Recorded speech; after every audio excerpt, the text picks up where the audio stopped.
दिल्ली के निजामुद्दीन मरकज की कोरोना कांड के शुरुआती दौर में खूब चर्चा रही।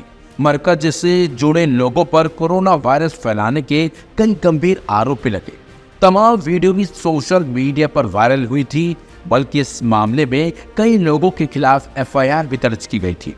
हैरानी की बात तो यह है कि इस मामले में 5 साल बाद भी दिल्ली पुलिस की जांच जारी रही। इंडियन एक्सप्रेस की एक रिपोर्ट के मुताबिक दिल्ली पुलिस के वर्तमान जांच अधिकारी ने अपने वरिष्ठ अधिकारियों को इस मामले में अपनी रिपोर्ट सौंप दी है। इसमें कहा गया है कि मौलाना मोहम्मद साद कंदालवी के लैपटॉप से मिले भाषणों में कुछ भी आपत्तिजनक नहीं पाया गया। बता दें आपको, 31 मार्च 2020 को हजरत निजामुद्दीन थाने के तत्कालीन एसएचओ की शिकायत पर मौलाना साद और उनके अन्य साथियों के खिलाफ एफआईआर दर्ज की गई थी।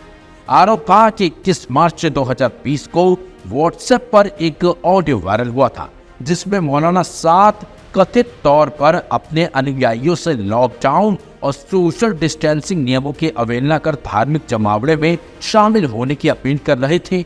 जबकि इंडियन एक्सप्रेस ने पुलिस सूत्रों के हवाले से कहा है कि मौलाना साद अब तक जांच में शामिल नहीं हुए।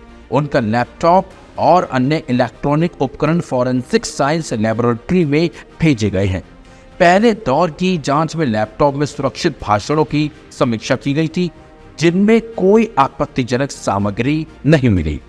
पिछले महीने दिल्ली हाई कोर्ट ने 16 एफआईआर और 70 भारतीयों पर दर्ज चार्जशीट को रद्द करते हुए कहा था कि सिर्फ मरकज में रहना ही सरकारी आदेशों का उल्लंघन नहीं माना जा सकता।